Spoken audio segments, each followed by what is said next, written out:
Okay, second part. So pathogen defense mechanisms. Now that we talked about a couple of different pathogens and done a little bit of homework on it, now we're going to move on and talk about how they defend themselves. So how has they become such a big problem? Right. So one of the problems is that they can change or they rearrange their DNA or RNA. And it's the same process that we rearrange or change our DNA and RNA too on accident, which is mutations. So when you're looking at how these things change, and the reason you have to get a flu shot every year is because when you get the flu shot against the flu, you're getting it against the same flu that was spread last year and the year before and the year before that. But the problem is that it changes a little tiny bit through mutations, so it's slightly different. When we talked about antibodies last week, remember, antibodies are very specific. They're like a lock and key. You have a key with 5 prongs on it, and you change one of those prongs, that key doesn't work in the door anymore. So an antibody, when it's sensitive to a specific antigen, it has to be specific to that one. If it mutates just a little bit, it changes. So there are 2 different processes you want to be familiar with when you're talking about the antigens and how they change or they vary. And one of them, like I'm talking about, is through mutations, antigen drift. So with antigen drift, what's actually happening is that you've got the flu virus this year, and then next year it'll change. We kind of predict how it's going to change. So when you got the flu virus last week or the week before, whenever you got it, or next week, so whenever you're getting it, what we're doing is we're trying to give you a combination of a few possible mutations that we've seen, and we're going to expose you to those. So when we give you that shot, or we give you that injection into your nose, we'll give you a couple different types of flu antigens. And here's just the situation, and this is called antigenic drift. So from one year to the next, you start with having a specific flu strain. The flu is an RNA virus. Here's where the big risk is. With RNA viruses, they're more susceptible to mutations, so they have a faster change.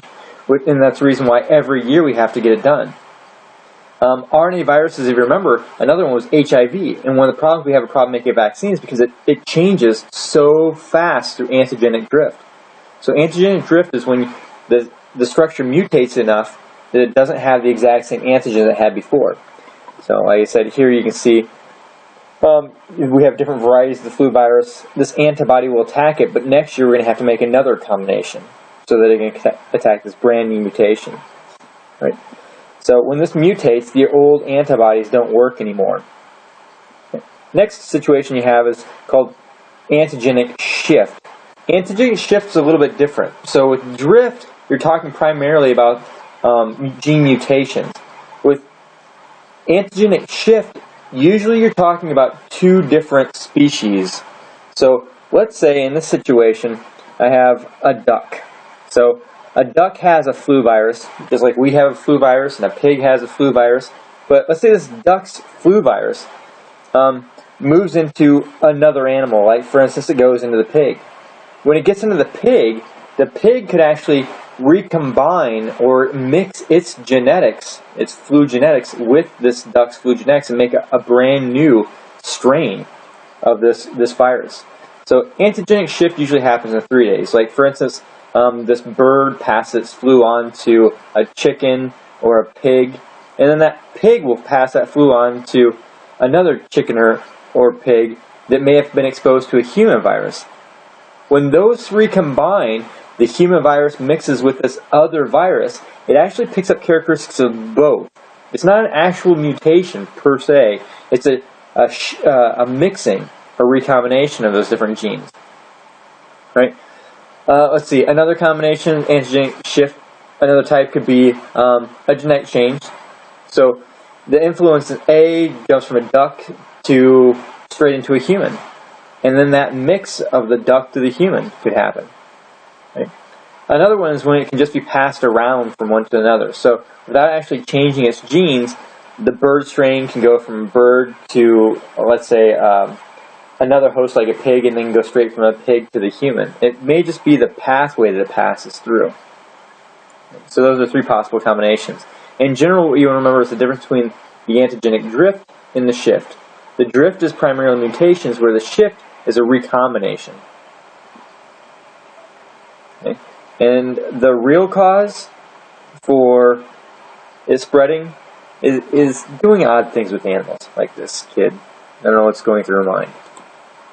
Right? So other defense mechanisms, when you look at things like tuberculosis has a really thick bacterial coat on it. So its surface coat, it makes it able to resist phagocytosis. It can get into the white blood cell. It can hang out inside of the white blood cell. Remember, white blood cells, like macrophage love to phagocytize, but this TB goes straight into that macrophage and prevents it from being phagocytized. So it can hide out. It can hide inside of a white blood cell so the other white blood cells can't hurt it. Right? And some of these characteristics in these surface coats is that they'll actually make chemicals on their surface that bind to human cell. When they bind to the human cell, they can pull themselves in to that human cell, kind of like a virus does. Right? Another big benefit is that they can reproduce really quick. So bacterial proliferation. This is a picture of TB, the tuberculosis bacteria. In this situation, you can see all this thick structure surrounding the TB. It's protecting itself. When you look at proliferation, it can be some loose TB, and what they do is within 24 hours, you can see they start growing, and then poof, suddenly you have this whole new colony of TB. And then, of course, it's going to look for some white blood cells to hang out in. Right? And then TB, I keep saying this over and over again, but TB likes to release this toxin into the environment that basically goofs with your system. It confuses your immune system, or it can turn up the activity of your immune system. It may even release this toxin that gets into your bloodstream, and when it gets in the bloodstream, it can increase the release of things like histamine. It can drop your blood pressure. Usually, gram-negative bacteria, and gram-negative bacteria cause most problems with endotoxins, which I'll talk about in a few slides, but it causes vasodilation because of histamine. Your blood pressure drops, and it causes shock. So one of the results of TB could actually be a septic shock, septicemia, which we'll also talk about. Right? So here's just an example of how those coats allow different bacteria to hide. Here are two examples. One's Listeria over here. Listeria is kind of interesting because it actually has an endotoxin, and an endotoxin means it's built into the bacteria. Endo, so it means within. It's built into the bacteria, and what it does is it comes along, it finds the host cell, binds to the host cell, and Listeria is kind of sneaky and nasty, and what it'll do is it'll get inside of the host cell, and then it uses actin and myosin to propel itself around. So it shuttles itself around in these little, like, flying structures, basically. They call this a comet tail because it'll make an actin propel it around like a little motorboat, sliding around inside the cell until it goes to the next one. The next one will just phagocytize it and move right in.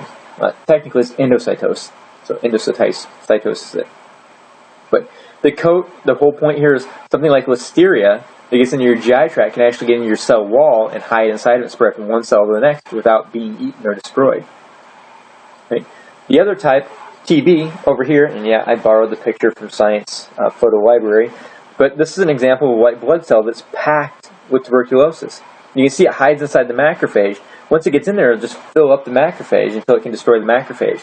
And what's even worse is TB is so sneaky, what it does is it turns in that tumor necrosis factor we talked about last week, one of those cytokines that tells the other white blood cells in the area, hey, there's an infection here, come get it. So this TB hides inside the white blood cell and then turns off its mechanisms. It's kind of like if the white blood cells, your tank, the TB jumps in the tank and gets rid of all of the protective helpers, and it drives your tank around basically like this protective structure so it can get through your body. So other defensive mechanisms actually still sticking out with that endotoxins and exotoxins. When you look at endotoxins versus an exotoxin, an endotoxin is built into the cell. So with endotoxins, for them to release the endotoxins, they do one of two things. They'll either use the endotoxin to bind to one of your human cells, or as soon as that bacteria is destroyed, its endotoxins are released into your system, usually causing an anaphylactic type response. So you get this exaggerated immune response. Another thing with the endotoxins, once they're released, they create something called a pyrogenic effect. And if you look at the words, you can kind of figure out exactly what it is. Pyro means fire. Genic means generating. So they generate a fire in your body, and instinctively, I hope, first thing that comes to your mind is if you're generating a fire in your body, what's happening to your temperature? What do we call that when you have an infection and your temperature rises because of it? Endotoxins cause fever. So these pyrogenic effects means that it's fever-inducing effects. So when you take an antipyretic or antipyrogenic chemical, you're reducing your fever, something like aspirin. All right, and then the exotoxins up here. So exotoxins, these are that defense mechanism that the bacteria just throws into the environment. They make it and they just pitch it in the environment, and what they're trying to do is they're trying to distract your immune system, right? So they can get away, they can go somewhere else. So these are released while the actual bacteria is growing. In this situation down here, you can see the bacteria is starting to release that exotoxin. It goes over and it starts triggering your cell to do something. Either it's distracting the white blood cells, or in some situations, exotoxins can be released and they cause the cell to create some kind of a reaction. Like in the next two slides, I think, I give you a couple examples of things like cholera and anthrax, where cholera and anthrax both work in similar mechanisms, but they work in different parts of the body and they affect you in different ways. So I'll show you that. But they work through endotoxins or exotoxins. So like I said, one example is cholera. So Vibrio cholera, what it does is it gets into your intestines, you eat it, you take it in, through your food. It's another one of those gram-negative bacteria, just like E. coli or Salmonella. These things usually work through endotoxins.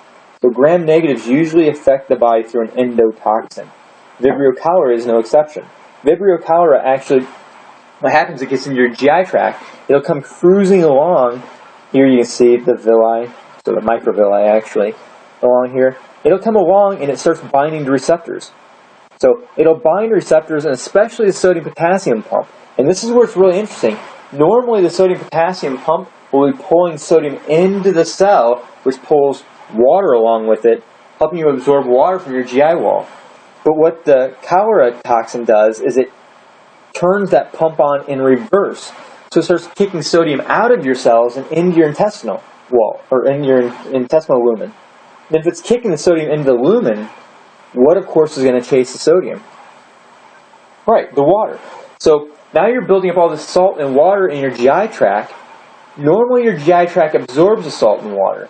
But if you're building it up in the GI tract and when you go to defecate, think about what the response is. So one of the prime symptoms of cholera is diarrhea. Right? And the other one, anthrax. Anthrax has a lot of effects in the body, but its primary route, when you hear about anthrax threats or when terrorists are using it or they're afraid terrorists are going to use it, is anthrax, they usually put it in a powder form. So think about how they're trying to get it into you. If it's a powder form, what are they hoping to happen? They're trying to get into the air. If they get it airborne and you inhale it, that's a quick route into your body. You've got the alveoli that are 1 cell thick. So if you inhale this, it works a lot like the cholera toxin, except the anthrax, instead of actually having an endotoxin that makes contact with the cell wall, it has an exotoxin. And you can see it in the example here. The exotoxin is released from the anthrax bacteria.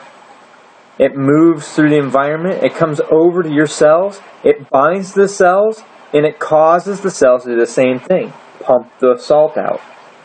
So here you can see calmodulin, hopefully from your physiology experience. Calmodulin you're going to find primarily in smooth muscle. It starts moving this, from the smooth muscle, it starts moving the sodium out, bringing the water out, and causing your lungs to start filling up with water. So it causes that localized edema around the lungs, which is, of course, called pulmonary edema. And then it also turns on mechanisms to cause cell apoptosis, so programmed cell death. Normally where you see anthrax, you see it in like barnyard animals, sheep, cattle, goats. And humans, it's not a common situation, and we usually aren't threatened by it, but if it gets airborne and gets into your tissues, it causes pulmonary edema and death.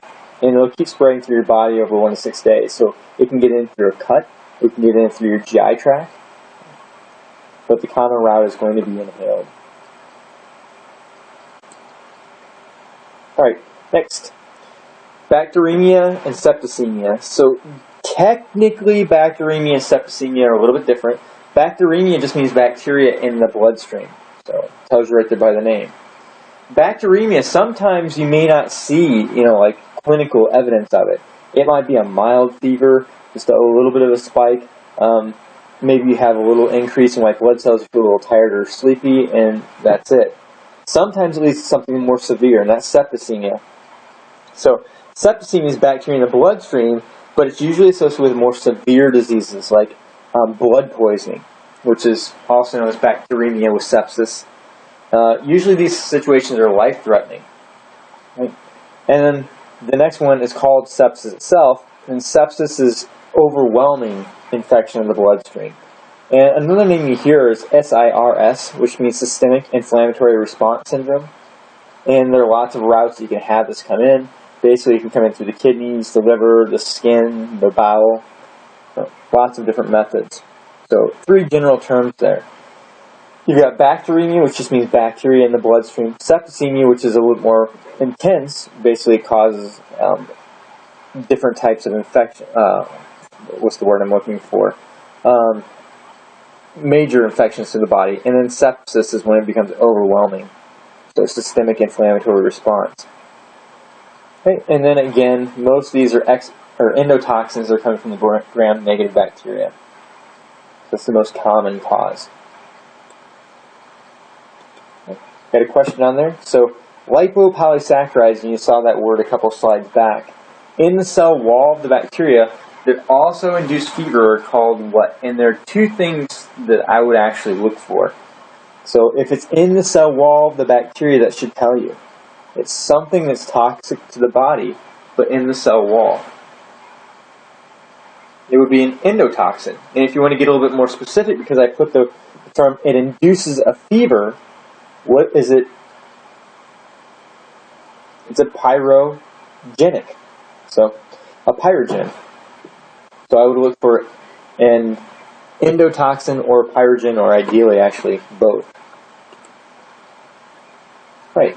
Next, viruses. So viruses, remember, are not alive. They're obligate intracellular parasites. They have to get inside the cell, and they're a parasite. They live off the cell. They can't replicate on their own. They don't have organelles.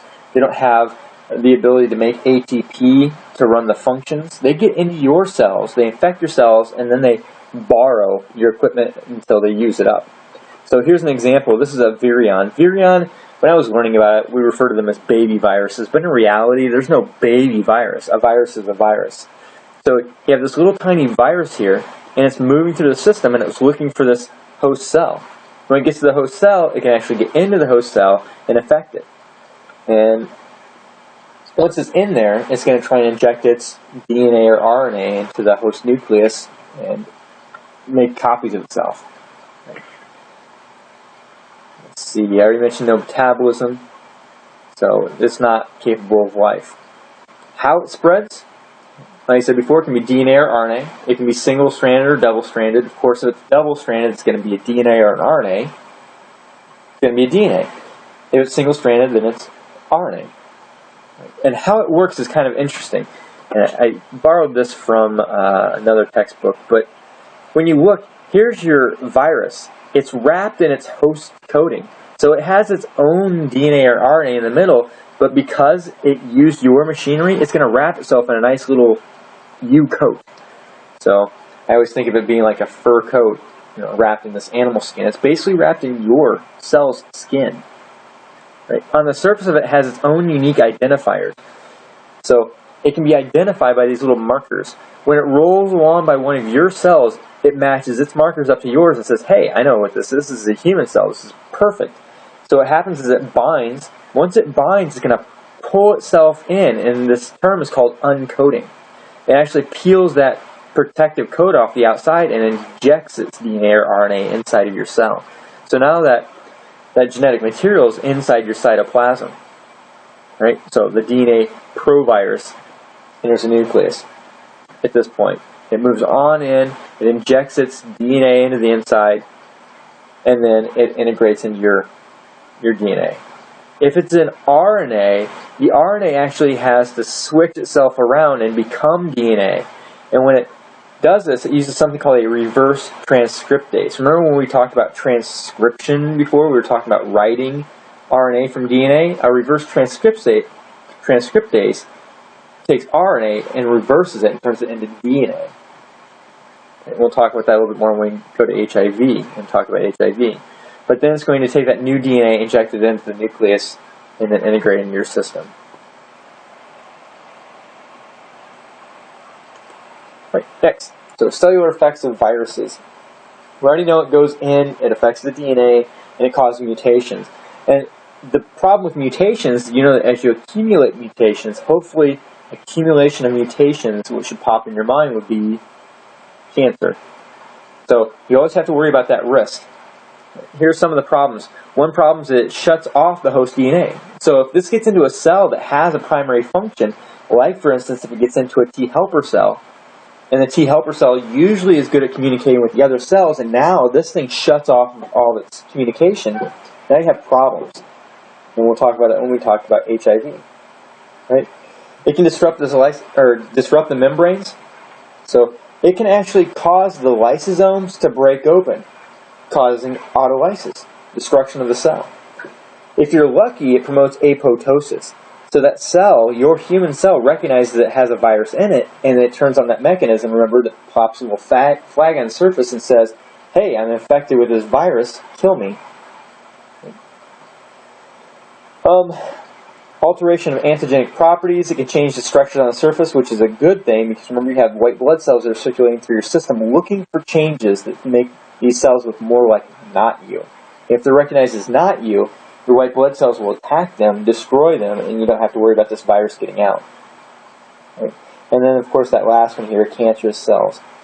So here you can see a couple of situations. These are both cancers. There's one of the tongue, there's one of the cervix, and they were both caused by HPV, so human papillomavirus. It got in, it affected the cells, and causes damage. Right? And another big risk is usually viruses bring along secondary infections. Like HIV is notorious for. You don't die of HIV, you die because of whatever other infection HIV allowed to happen. So HIV likes to bring along other, like STDs, or it likes to bring along Kaposi sarcoma virus. It likes to bring in some secondary kind of infection. And I put these slides on here because these are both the same thing. They're both HPV, and of course, with the popularity of Gardasil, the vaccine for 4 of the HPV viruses were really associated with cervical cancer.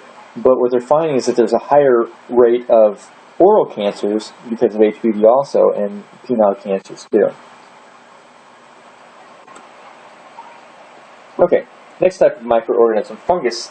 Fungus are different because they're not a virus, they're actually alive, and they're not a bacteria because they're not prokaryotes. Fungus are eukaryotes, just like you and me. So that makes it a little bit trickier to treat a fungus because a fungus's structures, the way its metabolism works, the way its DNA is held, it has organelles, it looks a lot like us. So with a bacteria, we can target the things that make bacteria different and kill them with drugs. It's not as easy with fungus. We still have drugs that treat a fungus, but it's not as easy to attack. Right? Let's see. So what do we need to know about it? They have thick walls. So unlike us, we have these thin walls. They have a thicker wall that makes them more resistant to bacteria. And here you can see a couple different stages of where the yeast are at. So here you can see the yeast standing as single-cell organisms, and then over here, multicellular. They start branching out. They form that hyphae. Let's see. When you get large groups of it, we usually associate them with things like molds. And then the pathogenicity. Some yeast can be beneficial, especially when you're making beer. Yeast helps us make beer, so it's a great, wonderful thing, but at the same time, it can cause disease too. We use the yeast when we're raising bread, so it's handy for that. It produces carbon dioxide, which gives the fizzle to the beer, but also gives the rise to the bread. When it gets into you, it can become opportunistic. In fact, in the vagina, there's a yeast called Candida albicans, so a fungus called Candida albicans. And normally it's kept in check by the acidity of the vagina, but sometimes the acidity or the pH changes, and this thing becomes opportunistic. Right? So if it gets a chance, fungus, they're very easily adapted to the host. They like the warm temperatures, the Candida. They like the moist environment. They can actually eat keratin, which is in your skin cells. Right? When you look at like toenails and that nasty fungus that grows on the toenails, it's thick keratin. That yellowy fungus that's growing and eating it is eating the keratin right off your toes. Right? And then probably one of the worst things about fungus is they have certain tools to suppress your immune system. So they know how to turn down your immune system. Over here are a couple examples of Candida albicans. Of course, here's Candida. Here you can see Candida covering the cervix. So this would be a typical yeast infection when you hear about a vaginal yeast infection. And then here, same thing. So it can be in the oral cavity too. And it can happen to babies that are born. They can get covered in this yeast, and they can actually get really bad infections around their eyes or their mouth. And again, remember, it's just kind of hard to treat yeast because they're a lot like us. So if they get in your bloodstream, they can actually be really dangerous and quickly lethal. Right. So fungal infections, some different terms or things you want to be familiar with. So diseases caused by fungi are called what? And they're called mycoses. M-Y-C-O-S-E-S. So the general term for diseases that are caused by fungi are mycoses. They can be superficial, so they can go right on the top of your skin. So you can actually have a mold growing across your skin or growing on your hair, or in a situation with toenails, it can grow on the toenails. Or it can be deep. And is it Digger the Dermatify, I think, is the commercial for the antifungal that you use for your toes. When you use that stuff, you ingest it, it goes through your bloodstream. So it's trying to attack the inner layer, the deep fungus that's getting underneath your toenails and basically rotting it from the inside out. Fungi that invade the hair, the nails, the skin. The actual name of the fungi themselves are called tinea. So they're called tinnias. The disease are mycoses, but the infective agent is a tinea. And we usually name that infective agent based on where it's affecting the body. So something like tinea capitis affects your cap. So it affects the top of your head. When we talk about skin, we'll talk about this more. Tinea pedis, what do you think with pedis or pedal where it would be affecting? And what do you think the name for this would be? It's athlete's foot. Right? And then tinea cruris, we're talking about jock itch. So they're telling you the different names of the fungus, tinea, tinea, and tinea, and then the locations that are being affected. Right? And then deep fungal infections, I already mentioned, are very dangerous because once they get in, it's hard to kill them. Some things you may not have realized that are fungus would be something like a ringworm. It's not a worm at all. It's actually a fungus that grows on your skin. And it usually likes to grow in places that are warm and moist and that are kind of dirty. So they like to grow in the groin. They like to grow under patches of hair, the armpits. If you have like fat areas, they like to grow in the crevice around the fats. And then the last slide here for this section is H1N1, and there you see that little guy down there too, so it means you need to write it down. What I want you to do is I just want you to Google H1N1 origin, exactly that. And you're going to click on the first reputable site, and I'm hoping it's the CDC, but I can't guarantee based on where you're at. But where I'm at right now, that's the first thing that popped up. So what I want you to write down is you're going to look at where did the H1N1 come from. So I really want you to write down the animal, and then you can read a little bit into it and see how they thought it developed. Because once you read into it and how they figured out it developed is the second question. So looking how the gene mixed between species, what's this an example of? Look back at the very first slide that we talked about in this section. I talked about 2 examples of how genes mix or mutate. And that's what I'm looking for in the answer there. And then the third one, is it an RNA or a DNA virus?